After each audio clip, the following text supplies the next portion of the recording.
വീഡിയോയിലേക്ക് എല്ലാ വിദ്യാർത്ഥികൾക്കും ഹൃദ്യമായ സ്വാഗതം. +2 സുവോളജിയിലെ സെക്കൻഡ് ചാപ്റ്റർ റീപ്രൊഡക്റ്റീവ് ഹെൽത്ത്.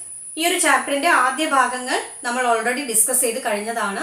ആ വീഡിയോസ് കാണാത്തവർക്കായി അതിന്റെ ലിങ്ക് താഴെ ഡിസ്ക്രിപ്ഷനിൽ ആഡ് ചെയ്തിട്ടുണ്ട്.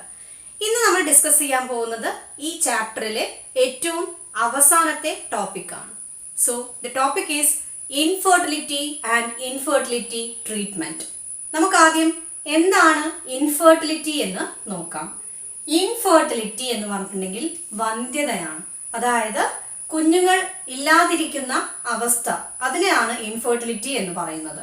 Inability to produce children even after 2 years of unprotected sexual cohabitation is called as infertility. ഒരിക്കൽ കൂടി പറയാം, ഇൻഫെർട്ടിലിറ്റി എന്ന് പറഞ്ഞിട്ടുണ്ടെങ്കിൽ it is the inability to produce children, അതായത് കുട്ടികൾ ഉണ്ടാവാത്ത അവസ്ഥയാണ്. Even after 2 years of unprotected sexual cohabitation, അതായത് യാതൊരു കോൺട്രസെപ്റ്റീവ് മെത്തേഡ്സും ഉപയോഗിക്കാതെയുള്ള സെക്ഷൽ കോഹാബിറ്റേഷൻ ഉണ്ടായിട്ടും 2 വർഷത്തിലേറെ ഈ ഒരു സെക്ഷൽ കോഹാബിറ്റേഷൻ ഉണ്ടായിട്ടും കുട്ടികളില്ലെങ്കിൽ അതിനെയാണ് ഇൻഫെർട്ടിലിറ്റി എന്ന് പറയുന്നത്. It is the inability to produce children even after 2 years of unprotected sexual cohabitation. Then next is causes of infertility, അതായത് വന്ധ്യതയുടെ കാരണങ്ങളാണ് അടുത്തതായിട്ട് പറയുന്നത്. ഇത് ഇമ്പോർട്ടൻ്റ് ആയിട്ടുള്ള ഒരു ക്വസ്റ്റ്യൻ ആണ്. അപ്പോൾ വന്ധ്യത ഉണ്ടാവുന്നത് ഒന്നെങ്കിൽ മെയിൽ പാർട്ട്ണറുടെ എന്തെങ്കിലും പ്രോബ്ലംസ് ഉണ്ടായിരിക്കാം, അതല്ലെങ്കിൽ ഫീമെയിൽ പാർട്ട്ണറുടെ എന്തെങ്കിലും പ്രോബ്ലംസ് ഉണ്ടായിരിക്കാം. ചില കേസുകളിൽ മെയിൽ പാർട്ട്ണർക്കും ഫീമെയിൽ പാർട്ട്ണറിനും ഒരുപോലെ എന്തെങ്കിലും ഇഷ്യൂസ് ഒക്കെ ഉള്ളതുകൊണ്ടായിരിക്കാം. അപ്പോൾ നമുക്ക് അടുത്തതായിട്ട് പറയുന്നത് കോസസ് ഓഫ് ഇൻഫെർട്ടിലിറ്റി, അതായത് ഈ ഒരു വന്ധ്യതയുടെ കാരണങ്ങളാണ്. ഫസ്റ്റ് പോയിന്റ്, ഫിസിക്കലായിട്ടുള്ള എന്തെങ്കിലും റീസൺസ് കൊണ്ട് വന്ധ്യത ഉണ്ടാവാൻ സാധ്യതയുണ്ട്. ദെൻ കൺജനൈറ്റൽ എന്ന് പറഞ്ഞിട്ടുണ്ടെങ്കിൽ ജന്മനാ ഉള്ള എന്തെങ്കിലും പ്രോബ്ലംസ് കൊണ്ട് ഈ ഒരു ഇൻഫെർട്ടിലിറ്റി ഉണ്ടാവാൻ ചാൻസ് ഉണ്ട്. ദെൻ ഡിസീസസ്, അതായത് മാരീഡ് ആവുന്നതിൻ്റെ മുന്നേ ഒക്കെ ആയിട്ട്, കല്യാണം കഴിയുന്നതിൻ്റെ മുന്നേ ഒക്കെ ആയിട്ട് എന്തെങ്കിലും അസുഖങ്ങളോ കാര്യങ്ങളോ ഒക്കെ ഉള്ള ആൾക്കാരിൽ, ചില ആൾക്കാരിൽ ഈ ഒരു സ്പേം ഫോർമേഷൻ അല്ലെങ്കിൽ സ്പെർമറ്റോജനസിസ് ശരിയായ രീതിയിൽ നടക്കില്ല. ഫീമെയിൽസിലാണെങ്കിൽ ഓവം പ്രൊഡക്ഷൻ ശരിയായ രീതിയിൽ നടക്കില്ല. അതുപോലെ തന്നെ ചില ഹോർമോണൽ ഇംബാലൻസുകളൊക്കെ വരും. ഓക്കെ, അപ്പോൾ അത്തരം ആൾക്കാരിലും ഈ ഒരു ഇൻഫെർട്ടിലിറ്റി കാണാറുണ്ട്. The next is drugs. അപ്പോൾ ഇന്നത്തെ കാലത്തൊക്കെ ഒരുപാട് ഇൻഫെർട്ടിലിറ്റി കേസുകളുടെ ഒരു പ്രധാനമായിട്ടുള്ള കാരണം എന്ന് പറയുന്നത് പലതരത്തിലുള്ള ഡ്രഗ്സിന്റെ ഉപയോഗമാണ്. അതായത് പെയിൻ കില്ലർ ആയിട്ട് ഉപയോഗിക്കുന്ന പല ഡ്രഗ്സും, അതുപോലെ തന്നെ ആന്റിബയോട്ടിക്സ് ആയിട്ട് യൂസ് ചെയ്യുന്ന പല ഡ്രഗ്സും, ഇതെല്ലാം സ്പേം കൗണ്ട് അല്ലെങ്കിൽ സ്പേം ഫോർമേഷൻ ഒക്കെ കുറയ്ക്കുന്നുണ്ട്. അതുപോലെ തന്നെ ഫീമെയിൽസിലാണെങ്കിൽ ഇതിന്റെ എല്ലാം ഇത്തരം ഡ്രഗ്സുകളുടെ ഉപയോഗം ഹോർമോണൽ ഇംബാലൻസിന് കാരണമാവുന്നുണ്ട്. അപ്പോൾ ഡ്രഗ്സ്, പല തരത്തിലുള്ള ഡ്രഗ്സും ഈ ഒരു ഇൻഫെർട്ടിലിറ്റിക്ക് കാരണമാവുന്നുണ്ട്. ദെൻ സൈക്കോളജിക്കൽ പ്രോബ്ലംസ്, അതായത് സൈക്കോളജിക്കൽ ആയിട്ടുള്ള എന്തെങ്കിലും ഇഷ്യൂസ് ഉണ്ടാവുന്നതും ഇൻഫെർട്ടിലിറ്റിക്ക് കാരണമാവുന്നുണ്ട്. Last one is immunological. അപ്പോൾ ഇത്രയും പോയിന്റ്സ് ആണ് കോസസ് ഓഫ് ഇൻഫെർട്ടിലിറ്റിയിൽ ഓർത്തു വെക്കേണ്ടത്. ഒരിക്കൽ കൂടി പറയാം, causes of infertility. First point physical, then congenital, diseases, drugs, psychological and immunological ആയിട്ടുള്ള കാര്യങ്ങൾ കൊണ്ടൊക്കെ ഇൻഫെർട്ടിലിറ്റി വരാൻ സാധ്യതയുണ്ട്. Then next is infertility treatments. അടുത്തതായിട്ട് പറയുന്നത് ഇൻഫെർട്ടിലിറ്റി ട്രീറ്റ്മെന്റ്സിനെ കുറിച്ചാണ്. അപ്പോൾ ഈ ഒരു ഇൻഫെർട്ടിലിറ്റി ഉണ്ടാവാനുള്ള കാരണങ്ങൾ ആദ്യം ഡയഗ്നോസ് ചെയ്യും, എന്നിട്ട് അതിനാവശ്യമായിട്ടുള്ള ട്രീറ്റ്മെന്റ്സ് പ്രൊവൈഡ് ചെയ്യും. ഇത് ചെയ്യുന്നത് ഇൻഫെർട്ടിലിറ്റി ക്ലിനിക്സിലാണ്. ഇൻഫെർട്ടിലിറ്റി ക്ലിനിക്സ് എന്ന് പറഞ്ഞിട്ടുണ്ടെങ്കിൽ ഇത് മാത്രം ചെയ്യുന്ന, അതായത് ഈ ഒരു ഇൻഫെർട്ടിലിറ്റിയുടെ പ്രശ്നങ്ങൾ ഡയഗ്നോസ് ചെയ്തിട്ട് അതിനാവശ്യമായിട്ടുള്ള ട്രീറ്റ്മെന്റ്സ് മാത്രം പ്രൊവൈഡ് ചെയ്യുന്ന ഹോസ്പിറ്റലുകളൊക്കെ ഉണ്ട്. അപ്പോൾ അവിടെ പല തരത്തിലുള്ള ടെക്നോളജീസ് ഉണ്ടായിരിക്കും. അപ്പോൾ ആദ്യം ഈ ഒരു ഇൻഫെർട്ടിലിറ്റി വരാനുള്ള കാരണം എന്താണെന്ന് കണ്ടെത്തും. ദെൻ പിന്നീടാണ് ട്രീറ്റ്മെന്റ്സ് പ്രൊവൈഡ് ചെയ്യുന്നത്, ട്രീറ്റ്മെന്റ്സ് കൊടുക്കുന്നത്. അപ്പോൾ ഇവിടെ അസിസ്റ്റഡ് റീപ്രൊഡക്റ്റീവ് ടെക്നോളജീസ് ആണ് ഇത്തരം ക്ലിനിക്സിൽ ഉപയോഗിക്കുന്നത്. അസിസ്റ്റഡ് റീപ്രൊഡക്റ്റീവ് ടെക്നോളജീസ്, അതായത് ഇത്തരം ക്ലിനിക്സിൽ പലതരത്തിലുള്ള ട്രീറ്റ്മെന്റ് ചെയ്യുന്നുണ്ട്. അതായത് ഈ ഒരു ഇൻഫെർട്ടിലിറ്റിയെ ഒന്ന് ട്രീറ്റ് ചെയ്യാനായിട്ട് അല്ലെങ്കിൽ ഇൻഫെർട്ടിലിറ്റി ഇല്ലാതാക്കാനായിട്ട് പലതരത്തിലുള്ള ടെക്നോളജീസ് ഇവിടെ ഉപയോഗിക്കുന്നുണ്ട്. ഇതിനെ ഒരുമിച്ച് പറയുന്ന പേരാണ് assisted reproductive technologies or ART. Important ആണ്. Assisted reproductive technology ART. ഇവിടെ ARTയുടെ എക്സ്പാൻഷൻ ഒന്ന് പഠിച്ചു വെക്കുക. അത് എക്സാമിന് ചോദിക്കാറുണ്ട്. എക്സ്പാൻഡ് ART എന്ന ക്വസ്റ്റ്യൻ എക്സാമിന് ചോദിക്കാറുണ്ട്. അപ്പോൾ ക്ലിനിക്സ്, അതായത് ഇൻഫെർട്ടിലിറ്റി ക്ലിനിക്സിലാണ് ഇത്തരം ട്രീറ്റ്മെന്റ്സ് നൽകുന്നത്. അവിടെ എന്താണ് ഇൻഫെർട്ടിലിറ്റിക്ക് കാരണമാകുന്നതെന്ന് ഡയഗ്നോസ് ചെയ്യുന്നു. അതിനുശേഷം ആ ഒരു പ്രശ്നം പരിഹരിക്കാൻ ആവശ്യമായിട്ടുള്ള ട്രീറ്റ്മെന്റ്സ് നൽകുന്നു. ഇവിടെ നടത്തുന്ന ആ ഒരു ട്രീറ്റ്മെന്റ്സിനെ പല ടെക്നോളജീസും യൂസ് ചെയ്യുന്നുണ്ട്. ഇതിനെ ഒരുമിച്ച് അസിസ്റ്റഡ് റീപ്രൊഡക്റ്റീവ് ടെക്നോളജീസ് എന്ന് പറയുന്നു. ഇനി നമുക്ക് ഈ ഒരു അസിസ്റ്റഡ് റീപ്രൊഡക്റ്റീവ് ടെക്നോളജീസിൽ ഏതൊക്കെയാണ് വരുന്നതെന്ന് നോക്കാം. First one is IVF-ET. IVF-ET അതായത് in vitro fertilisation embryo transfer. In vitro fertilisation embryo transfer. ഈ ചാപ്റ്റർ സ്റ്റാർട്ട് ചെയ്യുമ്പോഴേ നമ്മൾ പറഞ്ഞിരുന്നു എബ്രിവേഷൻസ് വരും. അപ്പോൾ ഈ ചാപ്റ്ററിൽ നിന്നും കൂടുതലായിട്ട് ചോദിക്കാറുള്ളത് എബ്രിവേഷൻസ് ആണ്. അപ്പോൾ അത് ആ ഒരു രീതിയിൽ തന്നെ പഠിക്കുക. IVF-ET അതിൻ്റെ expansion in vitro fertilisation embryo transfer. In vitro fertilisation embryo transfer. അടുത്ത ഒരു അസിസ്റ്റന്റ് റീപ്രൊഡക്റ്റീവ് ടെക്നോളജിയാണ് ICSI. ICSI intracytoplasmic sperm injection. Intracytoplasmic sperm injection. Then third one is GIFT. Gamete intrafallopian transfer. Gamete intrafallopian transfer. The last one is AI. Artificial insemination. ഇതെന്തൊക്കെയാണെന്നുള്ളതൊക്കെ detail ആയിട്ട് പറയും. അപ്പോൾ ആദ്യം നമ്മളിവിടെ പഠിക്കേണ്ടത് ഈ കാര്യങ്ങളുടെ എല്ലാം അബ്രിവേഷൻസ് ആണ്. അപ്പോൾ ഇത് എക്സാമിന് ചോദിക്കാറുള്ള ഒരു ഇമ്പോർട്ടൻ്റ് ആയിട്ടുള്ള ക്വസ്റ്റ്യൻ ആണ്. അതായത് ഈ ഒരു ഷോർട്ട് ഫോം തരും, എന്നിട്ട് എക്സ്പാൻഡ് ചെയ്യാനായിട്ട് ചോദിക്കും. ഇനി നമുക്ക് ഇൻവിട്രോ ഫെർട്ടിലൈസേഷൻ എന്താണെന്ന് നോക്കാം. ഇൻവിട്രോ ഫെർട്ടിലൈസേഷൻ എന്ന് പറഞ്ഞിട്ടുണ്ടെങ്കിൽ outside fertilisation takes place outside the body എന്നാണ്. അതായത് fertilisation outside the body or fertilisation takes place within the laboratory. അതായത് ശരീരത്തിന് പുറമെ വെച്ചിട്ട് ഫെർട്ടിലൈസേഷൻ നടക്കുക. ഫെർട്ടിലൈസേഷൻ എന്ന് പറഞ്ഞാൽ നമുക്കറിയാം സ്പേമും ഓവവും ഫ്യൂസ് ചെയ്യുന്നതാണ് fertilisation. Normally sperm female reproductive ട്രാക്റ്റിലേക്ക് എൻ്റർ ചെയ്ത് ഫെലോപ്പിയൻ ട്യൂബിലെത്തി ആംപ്യുലറി ഇസ്തമിക് ജംഗ്ഷനിൽ വെച്ചിട്ടാണ് ഇവ രണ്ടും ഫ്യൂസ് ചെയ്യുന്നത്. എന്നാൽ ചില സ്ത്രീകളിൽ ഈ ഒരു ഫെലോപ്പിയൻ ട്യൂബിന് എന്തെങ്കിലും ഡിഫക്റ്റ് ഉണ്ടായിരിക്കാം.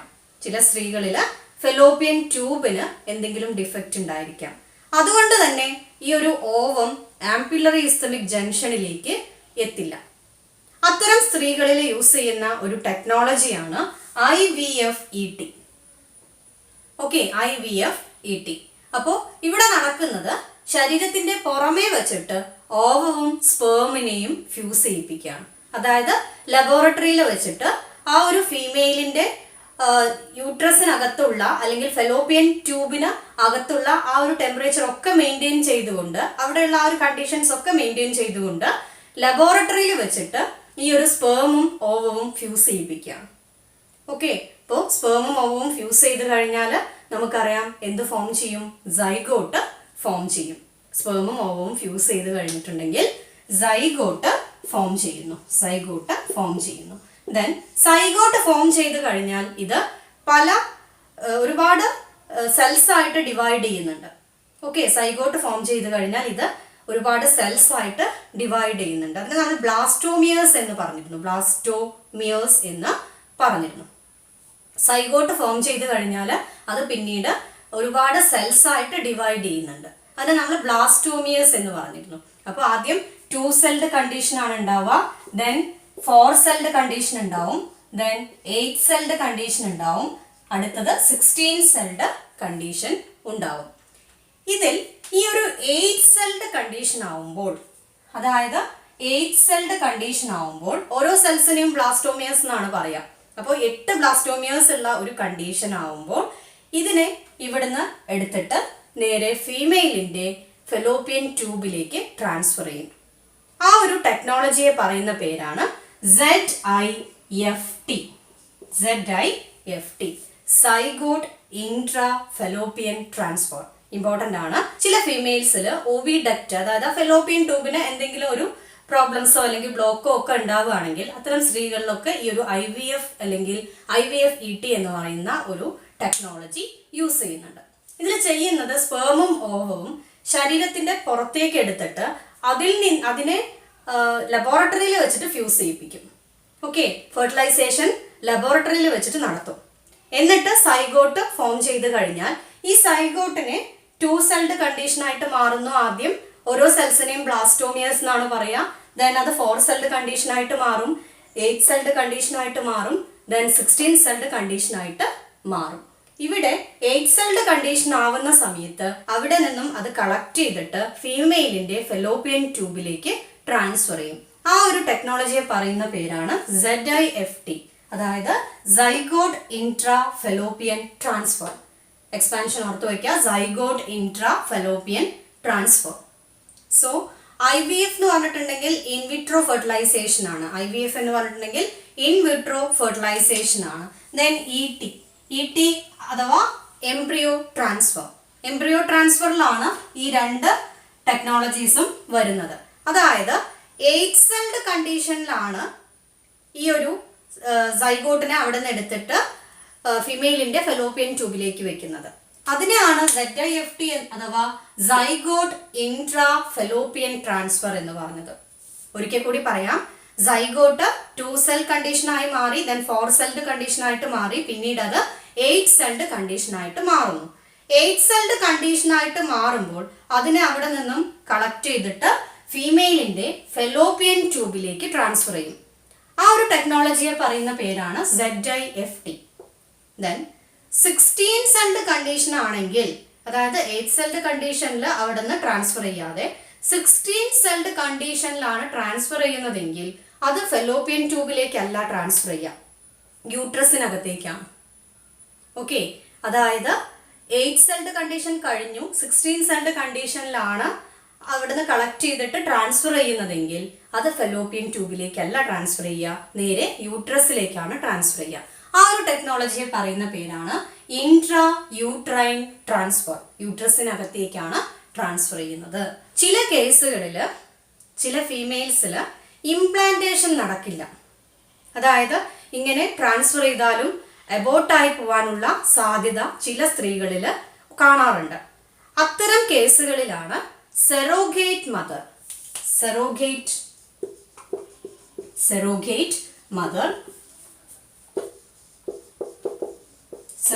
മദറിനെ യൂസ് ചെയ്യുന്നത്. അതായത് കപ്പിൾസിന്റെ തന്നെ സ്പേമും ഓവവും കളക്ട് ചെയ്യും, എന്നിട്ട് ഫ്യൂഷനൊക്കെ നടത്തിയിട്ട് അത് നേരെ മറ്റൊരു ഫീമെയിലിന്റെ യൂട്രസിലേക്കോ ഫെലോപ്പിയൻ ട്യൂബിലേക്കോ ട്രാൻസ്ഫർ ചെയ്യും. അപ്പോൾ അങ്ങനെ ആ ഒരു ഫ്യൂസ് ചെയ്തിട്ടുള്ള ആ ഒരു സൈഗോട്ടിനെ സ്വീകരിക്കുന്ന മദറിനെ പറയുന്ന പേരാണ് സറോഗേറ്റ് മദർ.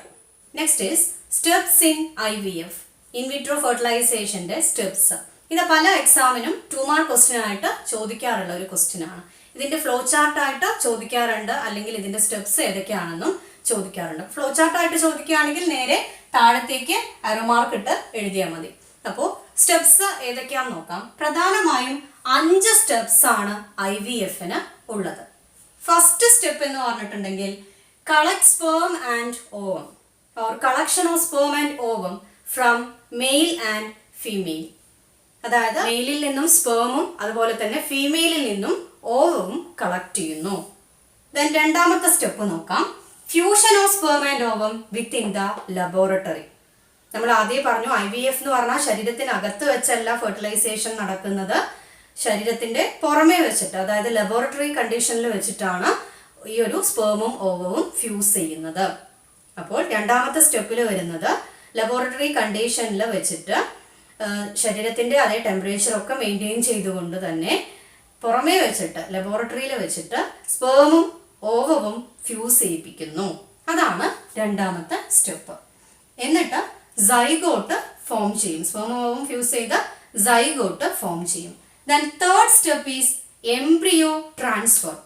അതായത് ഈ ഉണ്ടായിട്ടുള്ള എംബ്രിയോനെ പിന്നീട് ഫീമെയിലിൻ്റെ ബോഡിയിലേക്ക് ട്രാൻസ്ഫർ ചെയ്യുന്നു. അത് രണ്ട് രീതിയിൽ ചെയ്യാറുണ്ട്. ഒന്നെങ്കിൽ സെയിം കപ്പിളിൽ തന്നെയുള്ള ഫീമെയിലിൻ്റെ ശരീരത്തിലേക്ക് ആ ഒരു സൈഗോട്ടിനെ ട്രാൻസ്ഫർ ചെയ്യും. അതല്ലെങ്കിൽ അവർക്ക് അതിനുള്ള കപ്പാസിറ്റി ഇല്ലെങ്കിൽ, അതായത് ചില ഫീമെയിൽസിന് ഇംപ്ലാന്റേഷൻ നടത്താനുള്ള കപ്പാസിറ്റി ഉണ്ടാവില്ല, അതായത് യൂട്രസിന് ആ ഒരു കുഞ്ഞിനെ ക്യാരി ചെയ്യാനുള്ള കപ്പാസിറ്റി ഉണ്ടാവില്ല. അത്തരം ഫീമെയിൽസിന്റെ കേസിൽ മറ്റൊരു സെറോഗേറ്റീവ് മദറിന്റെ സഹായത്തോടു കൂടിയാണ് ഇത് ചെയ്യാറുള്ളത്. അപ്പോൾ തേർഡ് സ്റ്റെപ്പ് നമ്മൾ പറഞ്ഞു എംബ്രിയോ ട്രാൻസ്ഫർ ആണെന്ന് പറഞ്ഞു. ഈ എംബ്രിയോ ട്രാൻസ്ഫർ രണ്ട് രീതിയിൽ ചെയ്യാറുണ്ട്. Zygote within 8 blastomere stage is transferred into the fallopian tube. ആ ഒരു ടെക്നോളജിയെ നമ്മൾ പറഞ്ഞ പേരാണ് ZIFT. അതായത് ZIFT എന്ന് പറഞ്ഞിട്ടുണ്ടെങ്കിൽ 8 ബ്ലാസ്റ്റോമിയർ സെല്ലിൽ സ്റ്റേജിലായിട്ടുള്ള ആ ഒരു കണ്ടീഷനിൽ അതിനെ കളക്ട് ചെയ്യും. എന്നിട്ട് ഫീമെയിലിൻ്റെ ഫെലോപ്പിയൻ ട്യൂബിലേക്ക് അതിനെ ട്രാൻസ്ഫർ ചെയ്യും. ഓക്കെ, അതാണ് ZIFT. ദെൻ ചില കേസിൽ മോർ ദാൻ 8 സെൽഡ് കണ്ടീഷൻ ആയതിൻ്റെ ശേഷമാണ് ആ ഒരു സെൽസിനെ അവിടെ നിന്ന് കളക്ട് ചെയ്യുന്നത്. ചില കേസിൽ മോർ ദാൻ 8 സെൽ കണ്ടീഷൻ ആയതിൻ്റെ ശേഷമാണ് കളക്ട് ചെയ്ത് അവിടെ നിന്നും അത് നേരെ ഫെലോപ്പിയൻ ട്യൂബിലേക്കല്ല യൂട്രസിലേക്ക് ട്രാൻസ്ഫർ ചെയ്യുന്നത്. ആ ഒരു ടെക്നോളജിയെ പറയുന്ന പേരാണ് IUT. ഓക്കെ, അപ്പോൾ രണ്ട് രീതിയിൽ വരുന്നുണ്ട് ഇവിടെ. എംബ്രിയോ ട്രാൻസ്ഫർ എന്ന് പറയുന്നത് രണ്ട് രീതിയിൽ വരുന്നുണ്ട്. ഒന്നെങ്കിൽ 8 സെൽഡ് കണ്ടീഷനിലാണെങ്കിൽ അത് നേരെ ഫെലോപ്പിയൻ ട്യൂബിലേക്കാണ് ട്രാൻസ്ഫർ ചെയ്യുന്നത്. മോർ ദാൻ 8 സെൽഡ് കണ്ടീഷൻ, അതായത് ഒരു 16 സെൽഡ് കണ്ടീഷൻ ഒക്കെ ആണെങ്കിൽ അത് നേരെ യൂട്രസിലേക്കാണ് ട്രാൻസ്ഫർ ചെയ്യുന്നത്. IVF-നെ കുറിച്ച് നമുക്ക് ഇത്രയും കാര്യങ്ങളൊക്കെയാണ് പഠിക്കാനുള്ളത്.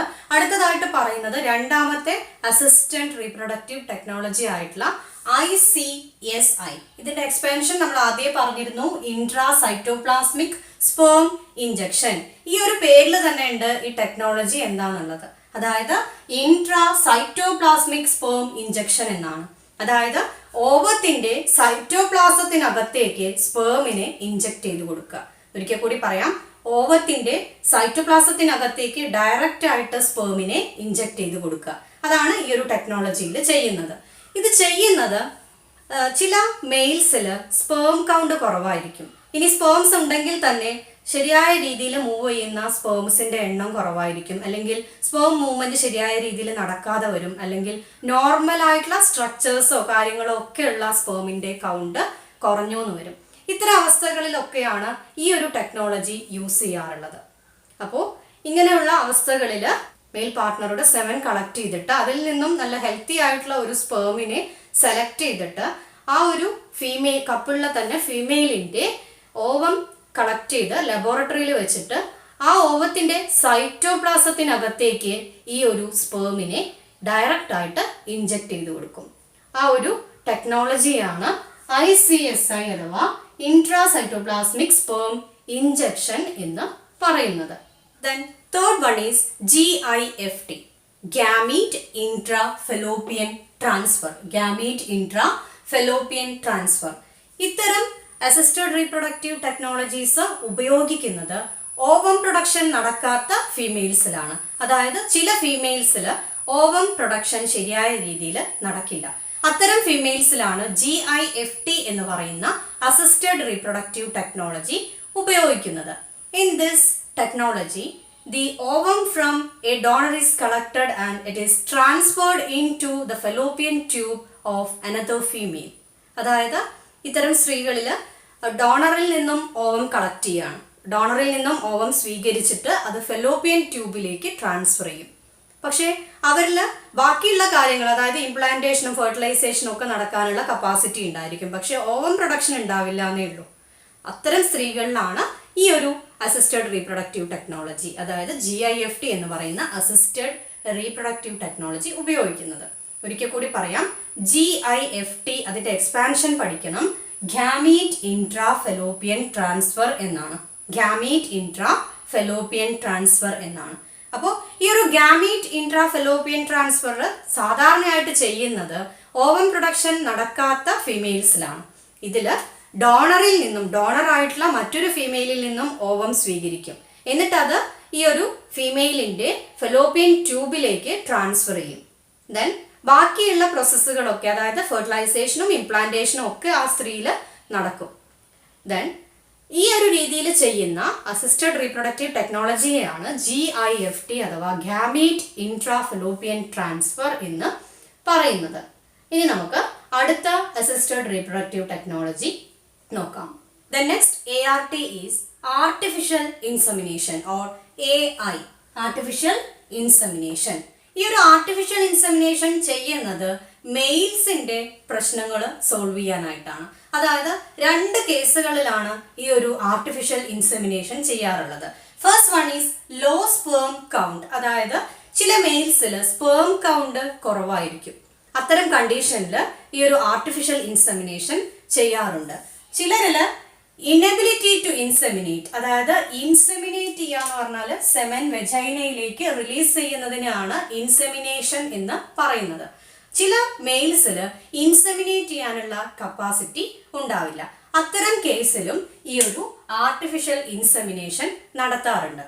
അപ്പോൾ ആർട്ടിഫിഷ്യൽ ഇൻസെമിനേഷൻ എന്ന് പറഞ്ഞിട്ടുണ്ടെങ്കിൽ മെയിലിന്റെ സെമൻ കളക്ട് ചെയ്തിട്ട് ആർട്ടിഫിഷ്യൽ ആയിട്ട് ഒന്നെങ്കിൽ വെജൈനയിലേക്കോ അല്ലെങ്കിൽ യൂട്രസിലേക്കോ ട്രാൻസ്ഫർ ചെയ്യും. ഓക്കെ, യൂട്രസിലേക്കാണ് ട്രാൻസ്ഫർ ചെയ്യുന്നതെങ്കിൽ അതിനെ IUI എന്നും കൂടി പറയാറുണ്ട്. Intra uterine insemination, intra uterine insemination. ഒരിക്കൽ കൂടി പറയാം, ആർട്ടിഫിഷ്യൽ ഇൻസെമിനേഷൻ എന്ന് പറയുന്നത് സാധാരണയായിട്ട് മെയിൽസിലുള്ള പ്രോബ്ലംസ് സോൾവ് ചെയ്യാനാണ് ഈ ഒരു ആർട്ടിഫിഷ്യൽ ഇൻസെമിനേഷൻ ഉപയോഗിക്കുന്നത്. 2 കേസുകളിലാണ് ആർട്ടിഫിഷ്യൽ ഇൻസെമിനേഷൻ യൂസ് ചെയ്യുന്നത്. ഒന്നെങ്കിൽ സ്പേം കൗണ്ട് കുറവായിരിക്കുന്ന അവസ്ഥയിൽ, അതല്ലെങ്കിൽ ചില മെയിൽസിൽ സ്പേം കൗണ്ട് ഉണ്ടായിരിക്കും പക്ഷേ ഇൻസെമിനേറ്റ് ചെയ്യാനുള്ള കപ്പാസിറ്റി ഉണ്ടാവില്ല. ഇൻസെമിനേറ്റ് ചെയ്യാന്ന് പറഞ്ഞിട്ടുണ്ടെങ്കിൽ സെമൻ വെജൈനയിലേക്ക് റിലീസ് ചെയ്യുന്നതിനാണ് ഇൻസെമിനേഷൻ എന്ന് പറയുന്നത്. അപ്പോൾ ആ ഒരു കപ്പാസിറ്റി ഇല്ലാത്ത മെയിൽസിൽ ആർട്ടിഫിഷ്യൽ ആയിട്ട് ഈ ഒരു സെമൻ കളക്ട് ചെയ്തിട്ട് ഫീമെയിലിൻ്റെ വെജൈനയിലേക്ക് ആർട്ടിഫിഷ്യൽ ആയിട്ട് അത് ട്രാൻസ്ഫർ ചെയ്യും. ഓക്കെ, അപ്പോൾ അത് വെജൈനയിലേക്ക് ആവണം എന്നില്ല, ചില കേസിൽ യൂട്രസിലേക്ക് തന്നെ ഡയറക്റ്റ് ആയിട്ട് ട്രാൻസ്ഫർ ചെയ്യാറുണ്ട്. അപ്പോൾ യൂട്രസിലേക്കാണ് ഡയറക്റ്റ് ആയിട്ട് സെമൻ ട്രാൻസ്ഫർ ചെയ്യുന്നതെങ്കിൽ അത്തരം കേസിനെ നമുക്ക് IUI അഥവാ ഇൻട്രാ യൂട്രൈൻ ഇൻസെമിനേഷൻ എന്ന് പറയാം. The next is aim of ART, അതായത് അസിസ്റ്റഡ് റീപ്രൊഡക്റ്റീവ് ടെക്നോളജിയുടെ അൾട്ടിമേറ്റ് ആയിട്ടുള്ള എയിം ആണ് ഇനി പറയുന്നത്. ടു ഹാവ് ചിൽഡ്രൻ, അതായത് ഇൻഫെർട്ടിലിറ്റി എന്ന് പറയുന്ന പ്രോബ്ലം ഉള്ള കപ്പിൾസിന് ട്രീറ്റ്മെന്റ്സ് കൊടുത്തുകൊണ്ട് കുട്ടികൾ ഉണ്ടാവാൻ സഹായിക്കുക. ഇതാണ് ARTയുടെ അൾട്ടിമേറ്റ് ആയിട്ടുള്ള എയിം. ദെൻ ഇതിനായിട്ട് ഒരുപാട് ഇൻഫെർട്ടിലിറ്റി ക്ലിനിക്സ് ഉണ്ട്. എന്നാൽ ഇവിടെ ശ്രദ്ധിക്കേണ്ട കാര്യം, ഇൻഫെർട്ടിലിറ്റി ക്ലിനിക്കുകളിൽ ഈ ഒരു ട്രീറ്റ്മെന്റ്സ് പ്രൊവൈഡ് ചെയ്യുന്നത് ക്വാളിഫൈഡ് ആയിട്ടുള്ള എക്സ്പേർട്സ് ആയിരിക്കണം, അല്ലെങ്കിൽ ക്വാളിഫൈഡ് ആയിട്ടുള്ള ഡോക്ടേഴ്സ് ഒക്കെ ആയിരിക്കണം അവിടെ ഈ ഒരു ട്രീറ്റ്മെന്റ്സ് കൊടുക്കേണ്ടത്. ദെൻ അടുത്തതായിട്ട് പറയുന്നത് പ്രോബ്ലംസ് ഓഫ് ART ആണ്. അതായത് ഈ ഒരു ARTയുടെ കുറച്ച് പ്രോബ്ലംസ് വരുന്നുണ്ട്, അതാണ് അടുത്തതായിട്ട് നമ്മൾ പറയുന്നത്. Problems of ART, assisted reproductive ടെക്നോളജിയുടെ പ്രോബ്ലംസ് ആണ് ഇനി അടുത്തതായിട്ട് പറയുന്നത്. ഓരോ പോയിന്റ്സ് ആയിട്ട് നോക്കാം. First point is it is highly expensive, അതായത് ഇത്തരം ട്രീറ്റ്മെന്റ്സിന് ഉപയോഗിക്കുന്ന ടെക്നോളജീസും അതുപോലെ തന്നെ ഇതിലൊക്കെ ഉപയോഗിക്കുന്ന പല കെമിക്കൽസും ഒക്കെ ഹൈലി എക്സ്പെൻസീവ് ആണ്. ഹൈലി എക്സ്പെൻസീവ്, ഒരുപാട് പൈസ ചിലവുള്ള ഒരു ടെക്നോളജീസ് അല്ലെങ്കിൽ ഇത്തരം ട്രീറ്റ്മെന്റ്സ് ഒക്കെയാണ് ഈ ഒരു ക്ലിനിക്സിൽ, അതായത് ഇൻഫെർട്ടിലിറ്റി ക്ലിനിക്സിൽ പ്രൊവൈഡ് ചെയ്യുന്നത്. Then emotional and social issues, അതായത് നമ്മൾ നേരത്തെ പറഞ്ഞു പലതരത്തിലുള്ള ഇമോഷണൽ അല്ലെങ്കിൽ സോഷ്യൽ ഇഷ്യൂസ് ഇത് ക്രിയേറ്റ് ചെയ്യാറുണ്ട്.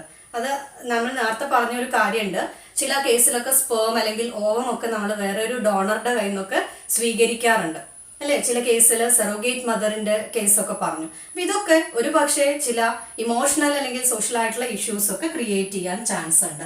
Then few centres in our country, അതായത് ഇത്തരം ഫെസിലിറ്റീസ് ഉള്ള ഹോസ്പിറ്റലുകൾ അല്ലെങ്കിൽ ഇത്തരം ഫെസിലിറ്റീസ് ART എന്ന് പറയുന്ന അസിസ്റ്റഡ് റീപ്രൊഡക്റ്റീവ് ടെക്നോളജീസ് ശരിയായ രീതിയിൽ നടക്കുന്ന ഇൻഫെർട്ടിലിറ്റി ക്ലിനിക്കുകളുടെ എണ്ണം നമ്മുടെ രാജ്യത്ത് വളരെ കുറവാണ്. Then affordable to limited number of people, അതായത് നല്ല കുറച്ച് എക്സ്പെൻസീവ് ആയിട്ടുള്ള കാര്യങ്ങളാണ് ഇതിൽ വരുന്നത്. അതുകൊണ്ട് തന്നെ it is affordable to limited number of people, അതായത് സാധാരണക്കാർക്കൊക്കെ ഇത് കുറച്ച് പ്രയാസമുള്ള കാര്യമാണ്. അപ്പോൾ ഇത്രയും കാര്യങ്ങളാണ് ഈ ഒരു ചാപ്റ്ററിൽ നമുക്ക് പഠിക്കാനുള്ളത്. അപ്പോൾ നമ്മൾ ഇന്ന് ഡിസ്കസ് ചെയ്തത് ART അല്ലെങ്കിൽ അസിസ്റ്റഡ് റീപ്രൊഡക്റ്റീവ് ടെക്നോളജീസ് ഏതൊക്കെയാണെന്നും അതുപോലെ തന്നെ അതിൻ്റെ എയിം, ദെൻ പ്രോബ്ലംസ് ഒക്കെയാണ് ഇന്ന് ഡിസ്കസ് ചെയ്തിട്ടുള്ളത്. ഇന്നത്തെ ക്ലാസ് എല്ലാവർക്കും യൂസ്ഫുൾ ആയെന്ന് കരുതുന്നു. ചാനൽ ഇതുവരെ സബ്സ്ക്രൈബ് ചെയ്യാത്തവരുണ്ടെങ്കിൽ താഴെയുള്ള സബ്സ്ക്രൈബ് ബട്ടൺ ഒന്ന് ക്ലിക്ക് ചെയ്ത് തൊട്ടടുത്തുള്ള ബെൽ ഐക്കൺ കൂടി ഒന്ന് എനേബിൾ ചെയ്ത് ഓൾ എന്ന ഓപ്ഷൻ സെലക്ട് ചെയ്യുക. ഇങ്ങനെ ചെയ്താൽ ക്ലാസ്സുകൾ അപ്ലോഡ് ചെയ്യുമ്പോൾ തന്നെ നിങ്ങൾക്ക് നോട്ടിഫിക്കേഷൻസ് ലഭിക്കുന്നതായിരിക്കും. അതുപോലെ തന്നെ വാട്സപ്പ് ഗ്രൂപ്പിൽ ജോയിൻ ചെയ്യാൻ താല്പര്യമുണ്ടെങ്കിൽ നിങ്ങളുടെ മൊബൈൽ നമ്പർ ഒന്ന് കമൻറ്റ് ചെയ്യുക. Thank you all for watching this video.